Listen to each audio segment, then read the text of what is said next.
Renewed outrage and concern this week over California's 5-year-old elderly parole law. It was meant to help with prison overcrowding. Criminals 50 years or older are eligible for early release so long as they have been behind bars for at least 20 years. The concern? Who all is eligible? Violent offenders like murderers and rapists can be considered. Michelle Bander spoke with families pleading with the state to keep their attackers behind bars. We want to warn you, the details in these cases are hard to hear. Two California women with the same fight. Both pleading with the state to keep two convicts, a murderer of a mother of 5 and a rapist, behind bars. Please, I beg you to review this case. He is a repeat violent offender and a rapist. Lives are at stake. What can I possibly say today to make complete strangers understand the magnitude of our loss? In 1991, a Sacramento County judge sentenced George Boris to 25 years to life for killing his girlfriend with a hammer 10 years earlier. The victim, 43-year-old Nancy Nelson, was Karen Hustis' mother. I guess it was 9 or 10 months, from what I can remember, of just her being afraid all the time. I have before me here some articles. More than anything, I'm saving them for the story for my own children. The district attorney told us, you know, you don't have to worry now. Now you know he's going to be put away. He's away for a long time, and you can go on and live in peace. I knew I was in trouble, and I knew that if I didn't do exactly what he said, that he was going to kill me. An Alameda County judge sentenced Thomas Martinez in 2004 to 56 years to life for raping 2 women, one of them Jennifer Carvalho. As he had the knife to my neck, I remember thinking, if I scream, he's going to kill me. And my son's going to wake up in the morning and find his mom dead. This guy's going to get away for life. We did it. We did it, and I'm going to be safe. I'm going to be okay. She says that sense of safety now gone 2 decades later, learning her rapist could be released. I said, no, no, no, no. He got a 56 to life sentence. He wasn't even supposed to be eligible for parole until the year 2051. What do you mean he's up for parole? Why even sentence someone to life then? Because that's not what it's going to mean. Both inmates qualify for elder parole. Martinez is 54, Boris 77. The elder parole law means inmates who have served 25 years and reached the age of 60 could be considered for parole. But in 2021, California lawmakers changed the law and the definition of being elderly, lowering the age to 50 and having served 20 years. Sacramento County Sheriff Jim Cooper is also calling on lawmakers to step up. The sheriff sounded the alarm this week after the parole board agreed to let a 64-year-old serial child rapist walk free under this law. Late this week, Placer County filed new charges against David Funston stemming from 1996. Right before that, I spoke with Sheriff Cooper about Funston and his initial release from prison.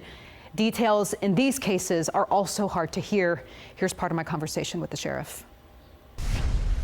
Sheriff Cooper, you were an assemblyman back in 2020 when lawmakers and the governor agreed to lower the elder parole age to 50. You voted no, but what's your understanding at the time that pushed them to ultimately do that? It really wasn't clear. I mean, they talked about lowering it in age and elderly prisoners, and when in fact it wasn't. And I think a lot of it's convoluted, a lot of these bills, and that's one of the reasons when you vote on 3,000 bills a year, 3,000 bills are introduced, that's problematic because you can't do a deep dive on the bills, and it really does a disservice to Californians.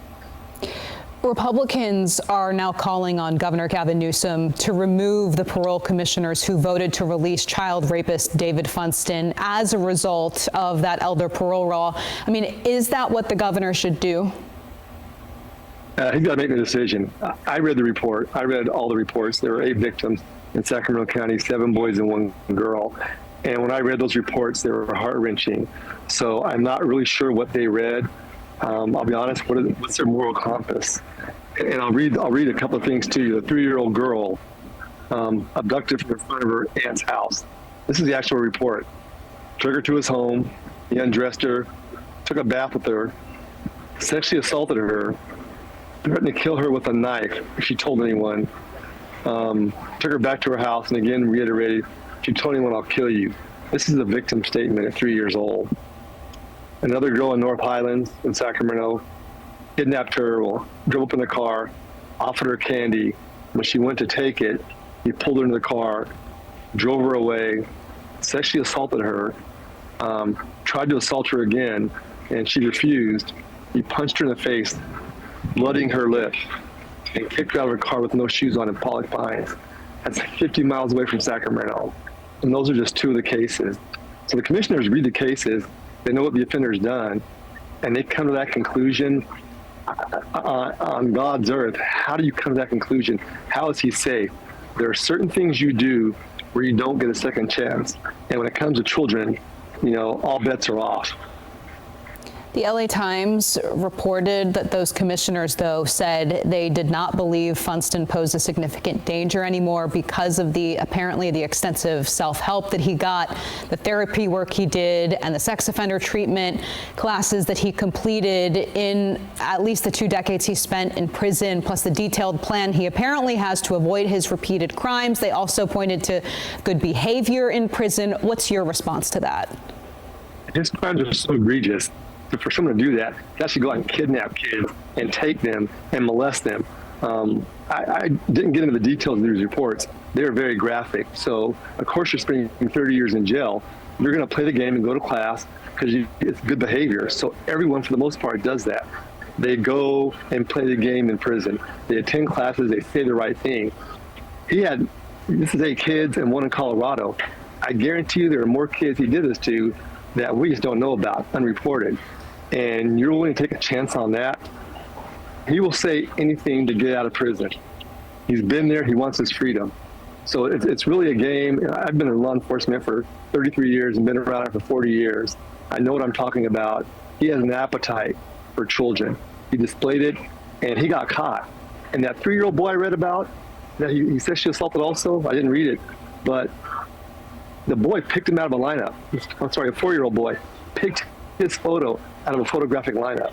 Those kids are traumatized the rest of their life. He stole their childhood. He should get nothing. And it's here. I've lived in Sacramento my whole life, Ashley. It's a continual fight. Human trafficking of a child wasn't a violent felony. We're fighting that.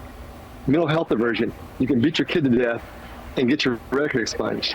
It's always a constant fight for kids. Who is defending our kids? Right now, nobody. Sheriff Cooper and I also discussed the state's mental health diversion law, which allows some criminals to be eligible to have their charges tossed and record expunged if they get treatment.